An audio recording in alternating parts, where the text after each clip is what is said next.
Hi there, I'm Matthew Lester and I work at the Rhodes Business School. Some people say that business schools are in decline. I want to dispute that.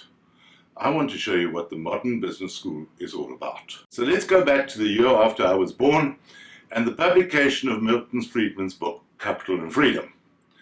And in that book, he makes some big statements. He says, the best economic climate in which a business can exist is a deregulated one. He says that increases competition, it increases quality, and it decreases prices. Sounds logical. And then he went on to say the following. There is one and only one social responsibility of business, and that's to use its resources to engage in activities to increase its profits. And that everybody took as being its open season. Friedman did actually qualify that. He said, so long as you stay within the rules of the game, which is to say, in free competition without deception or fraud. And that is open to interpretation. You can look at it one way or the other. Following on from Friedman, business schools exploded all over the world. The object was to make profit and not particular how, and so we went to business schools, if you want, to get qualified to exploit. But Friedman is not all he was hacked out to be. Made famous probably by Thatcher and Reagan, who thought his economic policies were absolutely marvelous. But they didn't look at the social consequences of Friedmanism. And if you want to see what those are, look at movies like Billy Elliot, The Full Monty, and a few others. These oppressive policies might make economic sense, but from a social perspective, people have a hard time of it. Post the millennium, we saw the Enron debacle. That was bending laws to the extreme. We thought it was all over. Then we had the financial crisis precipitated by the collapse of Lehman Brothers in 2008. Again, the law taken to the extreme. And we thought it was all over, but in recent times, we've seen all the debate about the tax affairs of the big IT companies and their worldwide tax structuring. And people are saying, how is it possible, even though it may be legal, for companies to pay so little tax?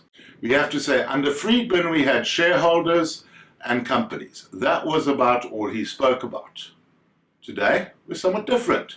We're saying, apart from the shareholders and their beloved company, into the scene, the stakeholders. Who are the stakeholders? Well, they're everybody. Not only us, it's the planet. For this lecture, let's make the stakeholder an elephant. He's saying, I don't own this business, not a cent invested. But hey, you're on my land, so I expect a fair deal. And if I want to have a sip out of your pool, well, that should be cool. I don't want to get shot for it.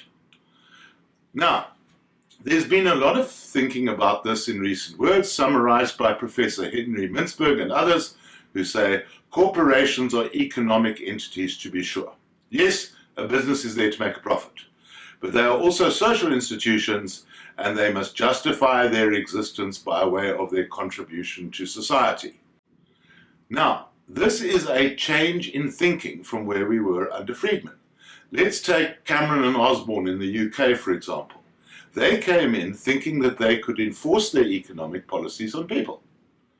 And they found that people wouldn't go along with it. So they came a little bit unstuck. Now what we have to do is say, how do we implement business decisions today? Under Friedman and with all business schools, we were looking at the efficiency spectrum only. Did it make a profit? Today it gets even more challenging. We have to introduce the social spectrum. And we have to start marking where are we, not only from a profit perspective, but are we doing the right thing? Are we morally justifiable, equitable, and fair?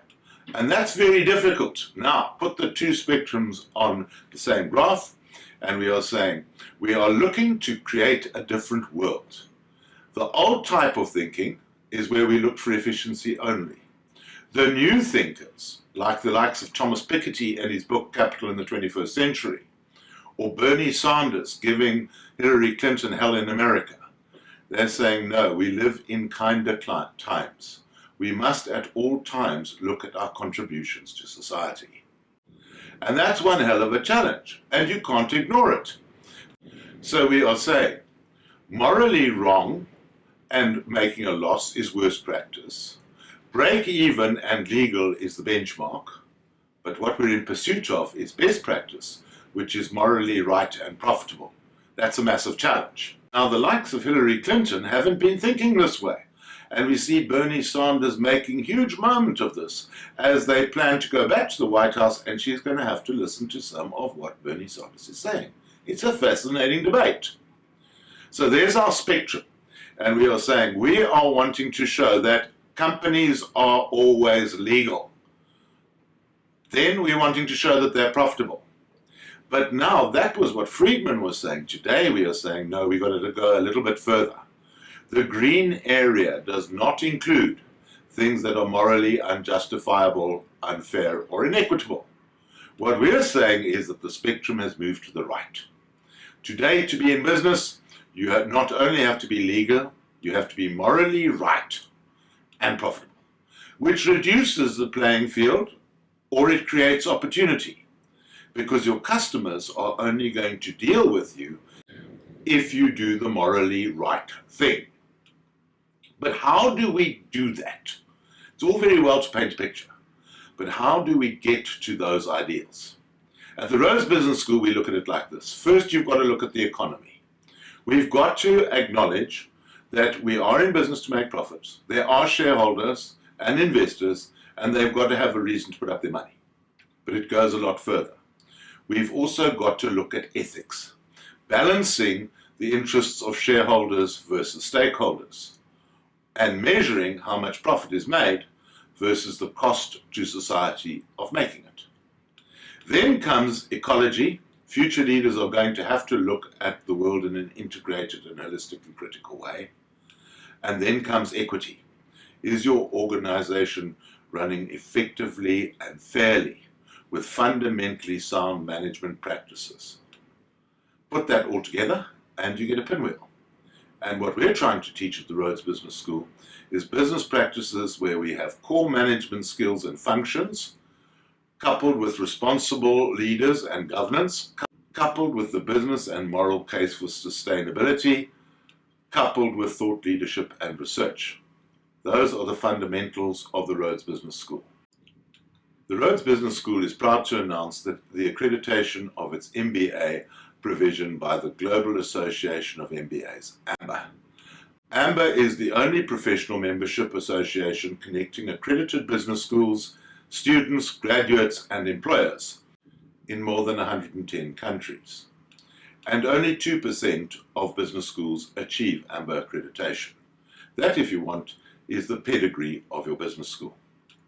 Join me in the next series of these lectures where we say, right, I might be interested in an MBA, but how do I finance it? And how do I build it into my career? I'm Matthew Lester at the Rhodes Business School. Thank you for your attention.